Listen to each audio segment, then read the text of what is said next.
بات آپ سے متعلق ہے، وہ یہ ہے، مولانا قاسم نانوتوی رحمۃ اللہ تعالی علیہ، یہ جو بانی دارالعلوم دیوبند ہے، یہ ذہن میں رہے کہ دیوبند کے بانی ہیں، وہ ایک اللہ کے نیک بندے تھے، تو دیوبند مدرسے کا نام ہے، کوئی سپیشل مذہب کا نام بریلوی اور دیوبندی نہیں ہے۔ بارہا میں کہہ چکا، ہمارا مذہب دین اسلام ہے،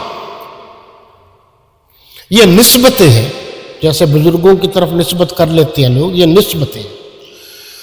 تو حضرت علامہ شبیر احمد عثمانی صاحب رحمۃ اللہ تعالی علیہ کے بھائی تھے مولانا ظفر احمد صاحب عثمانی رحمۃ اللہ تعالی علیہ، جن کے مشرقی پاکستان میں انہوں نے جھنڈا لہرایا تھا پاکستان کا۔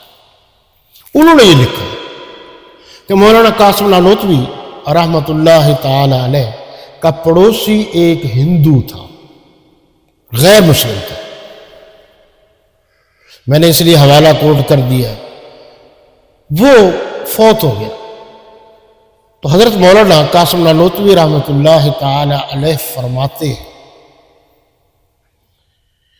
کہ میں کچھ ورد و وظائف پڑھنے کے بعد سو گیا، تو میں نے دیکھا کہ وہ میرا پڑوسی ہندو جنت میں مزے کر رہا ہے، بھاگ دوڑ کر رہا ہے۔ تو میں نے اس سے پوچھا، بھی تو ہندو ہے، تو غیر مسلم ہے، تیری تو یہ جگہ نہیں ہے، یہ تو مسلمانوں کی جگہ ہے، یعنی بہشت ہے، آپ کیسے مزے کر رہے ہیں؟ انہوں نے کہا جی میں آپ کا پڑوسی نہیں تھا۔ انہوں نے کہا جی بالکل آپ پڑوسی تھے۔ صبح آپ تلاوت کرتے تھے؟ جی میں کرتا تھا۔ تو میں آپ کا پڑوسی تھا، میں سنتا رہتا تھا۔ میں تلاوت سے اتنا متاثر تھا، اور میری ایک بات یاد رکھیے، سب سے زیادہ تاثیر جس کتاب میں ہے وہ اللہ کا قرآن، باقی سب اس کے نیچے، یہی لا ریب اور بے عیب کتاب۔ انہوں نے کہا جی بالکل۔ انہوں نے کہا جی پھر سن لیجئے کہ میرے دل میں خیال آیا، اور میں اپنے خاندان کے ڈر سے اعلان نہیں کر پایا کہ میں مسلمان ہوں۔ تو آخر میں نے سوچا اللہ تو خالق و مالک ہے، میرے خاندان کا یہ حال ہے، میں اس کلام اللہ پر ایمان لایا جو تو نے اتارا ہے، اور یہ تیرا بندہ پڑھتا ہے۔ میں نے سنا ہے کہ کلام بھی تیرا ہے، اور آپ نے ہی اتارا ہے، آپ پر بھی میں ایمان لاتا ہوں، جس ہستی پر بھیجا ہے اس پر بھی ایمان لاتا ہے، یا اللہ مجھے تو معاف فرما۔ اور وہ فوت ہو گئے۔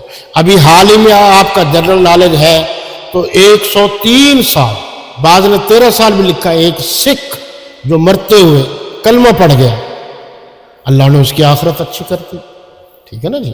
اور ہمارے ہاں اصول ہے مسلمانوں کا، جو کلمہ پڑھ لیتا ہے پچھلے گناہ معاف، آگے کام شروع ہوگا نا۔ تو انہوں نے کہا جی پھر انہوں نے کہا میں نے دعا کی، اللہ نے قبول فرما لی، میں آپ کی تلاوت بھی سنتا رہتا تھا، دل سے یہ اقرار بھی کرتا رہتا تھا، اللہ نے میرے ایمان کو قبول کر لیا، اس لیے میں جنت میں مزے کر رہا ہوں۔